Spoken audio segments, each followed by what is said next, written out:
Welcome back. In this fourth video, we will be discussing topic sentences. So we are in stage 2 still, and we've revised the intro, and now we're going to look at the topic sentences. If you're not familiar with a topic sentence, it's basically a summary of every paragraph that lets the reader have like kind of an at-a-glance understanding of what the paper is going to be about. And these become very important when you're doing more difficult academic writing, like argument papers, things that people will need to have like an idea of where you're going, and then they'll go back and reread it to kind of fill in the details. Skimming is not at all unusual as the first stage of reading something that's a more demanding paper, where you'd read just the intro, the conclusion, and the topic sentences. So essentially what you want to do is write a summary using your reverse outline. So if you have been following along and you've written a reverse outline where you've summarized every paragraph, you should have almost ready-made topic sentences, depending on what tense you wrote them in and how exhaustive they are, like how descriptive they are. You should be able to do that fairly easily.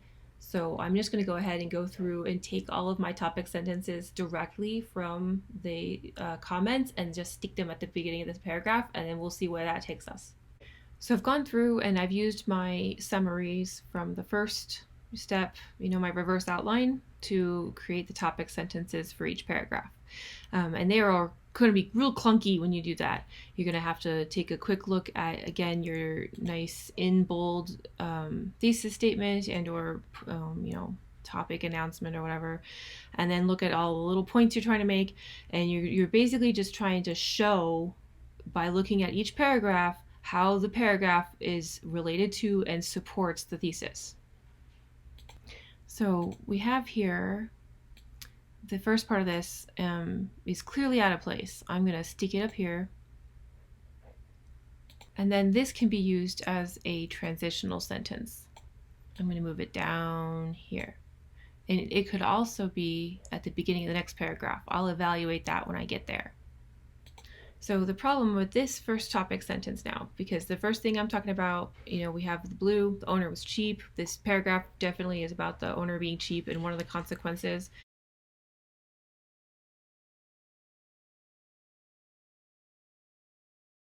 We have to go to the previous sentence, the previous paragraph, and try to find a word that we can draw upon to introduce this topic sentence. So I'm going to go with the word trouble, and another doesn't make sense anymore. This must, I've moved things around, I've got to fix this. So I'm going to revise this, keeping in mind the word trouble, to make a strong connection between this and this. So this is a pretty clear declarative sentence. Most of the trouble I experienced that summer was caused by the owner's goal to run the franchise as cheaply as possible. And then we have this little story about, how bad it is. So, like with the freezer and ice cream cakes and everything. And this is me leaving a note to myself, right? So now what I need to do is I've established that the owner is cheap, right? That's right there. I've already done that. And now I need to link it to the idea that the cheapness made the location more dangerous. You might notice that this is a kind of short paragraph, 6 lines, but it's still within my, I have a tolerance of 5 lines or more. I'm like, that's fine. 6 is falling into that, so it's great. I would normally want this to be a little longer, and it may turn out to be a little longer by the time I'm done revising, but I'm leaving that. Look at it. Look how blue and perfect it is. All blue. And it's got a topic sentence. Oh, it's just great. I'm going to do one more as an example. Now this case, we're gonna go with another important thing to know. So I've added in the owner's cheapness wouldn't have been so bad if the store was in a better neighborhood. And I'm deleting it's important thing to know about this Dairy Queen, because it's good of the writer to emphasize like this is important, but in this case you don't necessarily need to state it. And now I'm going to link it to the idea that the cheapness made the location more dangerous.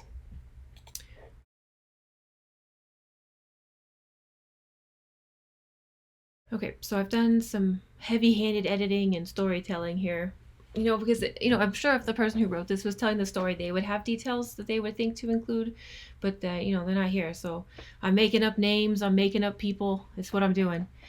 So I've added in here after the people were, and I don't know why asking for water for this person was a terrible sign of danger or something. So I might want to edit that. I'm going to go ahead and put that in gray, just so I remember that that didn't satisfy me very much, but I'm not doing that right now. Right now I'm getting the continuity down. So I added in, I knew the area was a little sketchy when I first took the job because the narrator must know that because it's near her house. So if it is a bad neighborhood, I'm assuming that this person lived in a bad neighborhood and was aware.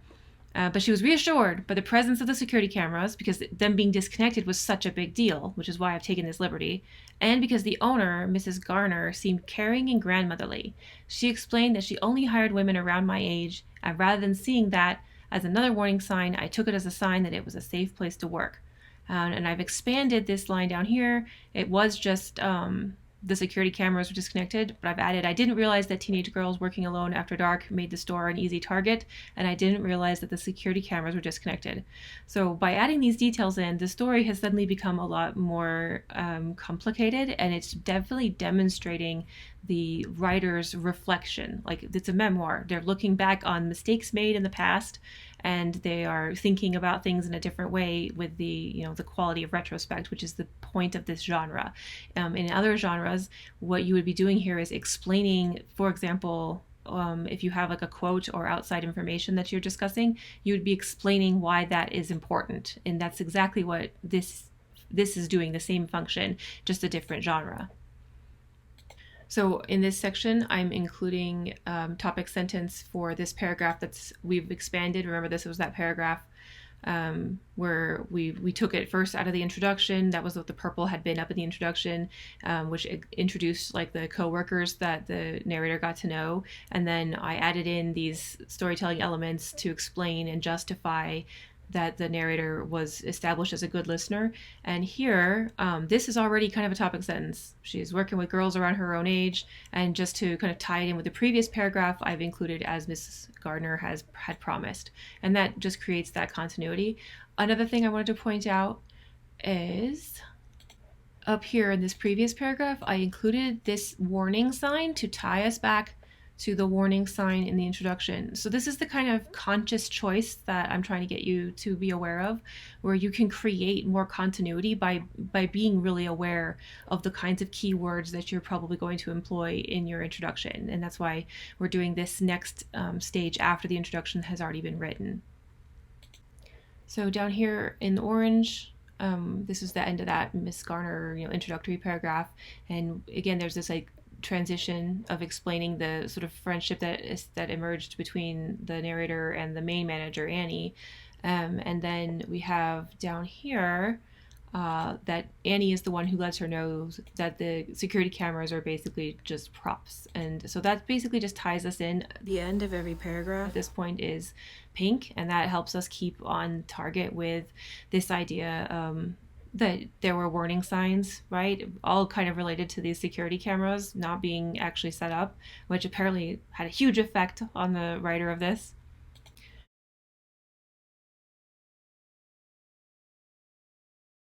So here I just put the owner's cheapness led to security issues like theft. And I think some explanation might be useful here. So I'm going to try to tie in the problematic security camera thing with this theft issue. So I've added in retrospect, the fact of the cameras being useless may have been an open secret. And I think I'm actually going to do a little bit even like stronger of a tie to back to what Annie had said. So here I'm returning to Annie. That's a narrative, moving it along and keeping this connection is basically what's going on here, but also the try to keep it quiet. She quietly informed me that kind of connection, it works really well for transition. So even though transitions kind of come up later in the refining process, this one, if it suggests itself to you while you're writing, write it in, right? Get it done. And then I think I'm going to go ahead and replace, I'm just going to combine these two sentences with the word that. It may have been an open secret that led to security issues like theft. This next, it's a little bit anticlimactic, but it is descriptive, so I'm just going to leave it be. It's fine for now. I think when I'm revising it and I feel like being more clever with it, I can maybe come up with something that's a little bit more narrative-y. But at the very basis level, all you need to do is have a sentence that's descriptive of what ends up happening in the paragraph, and that ticks that box.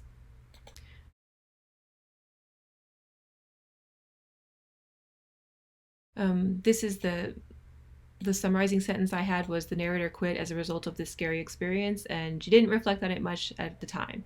So I'm going to go ahead and just include bits of this into what is already there. And remember, this paragraph was just a little short, and we needed to take the time to expand it because it's 5 lines or less. So I've just taken the phrase scary experience, which is also up here, right? Which isn't, it's not like a gold medal winning key phrase, but it definitely creates that connection, which is the thing you're looking for. And I've just combined that into the sentence that had already been there that we'd revised earlier. And then I've moved the didn't reflect on it much of the time down here. And it's just kind of floating. I'm going to make it gray so that I can remember that it's like an incomplete sentence just kind of floating around, because I think it's an important concept for this, but it's kind of already been communicated with. Wouldn't have had another thought about the drama, the Dairy Queen, tying it up, Dairy Queen drama. Really well done here. Oh, I think that I did that. Well, anyway, someone did it. But I still think that this idea might need to be communicated more strongly, so I'm just going to let it hang out, and I've highlighted it so I don't forget to look at it, and it's just hanging out for now. In this case, I'm not so sure about the story doesn't end there. This could go up here, and that would be like rounding out this whole part of the story.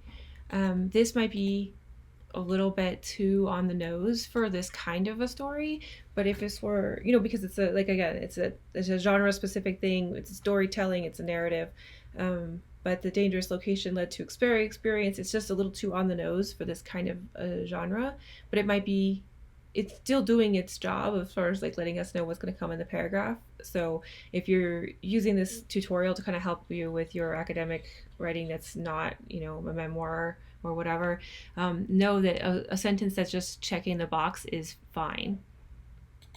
So I think we need to draw more emphasis to the fact that the security cameras, like I kept saying, they really matter a lot. And I think that the writer didn't make it really clear, but I think that the implication is that the same guy robbed them, and they couldn't catch the guy because the security cameras didn't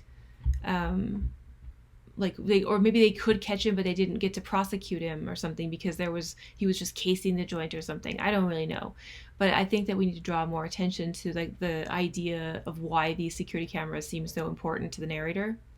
So the topic sentence that I've landed on for now is whether it was because there was no footage of the culprit to share with Annie, right? So she doesn't know what the guy looks like, or because the lack of security surveillance had become an open secret, which takes us back to that earlier one, right? About the open secret. So that gets us we're all unified up here. The store was obviously a target, and that I think gets to the heart of what comes up next.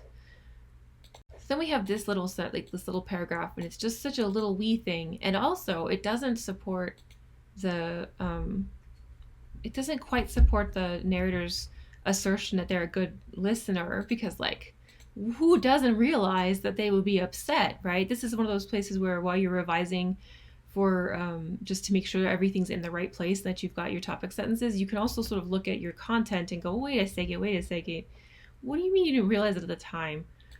Okay, so I've made a few changes here. I've taken and she didn't reflect on it much of the time, and I just kind of moved it down here.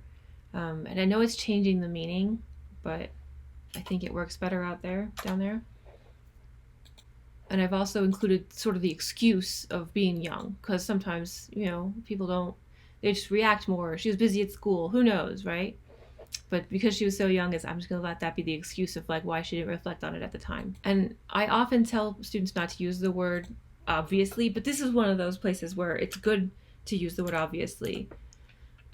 Because we don't want the narrator to sound like a clueless, twit, where she's like, I don't know. But now we're like, oh no, she was obviously really upset and she called me. So then this shift comes that this person didn't reflect on the fact that they were a good listener. they did reflect on the fact that Annie was obviously upset, right? So that it kind of changes the meaning a little bit. And the very fact of this sentence, this paragraph being so little, makes me think that I'm just going to leave it for now. And I think it's probably going to need to become part of the conclusion because it's sort of like the end of the story. And just before I end this one, the word count has gone up by about 300 words in the work that we've been doing with this. And that can be a really significant problem for some students where they just can't meet the word count. But I want to point out that I haven't really changed the content. I've refined how I'm expressing it by including topic sentences. And I've actually deleted a fair amount too, just to make things clearer. Not like a ton, but it's mostly just been clarifying my meaning. So hopefully that's helpful. I'm going to end this video here, and the next video will be about conclusions.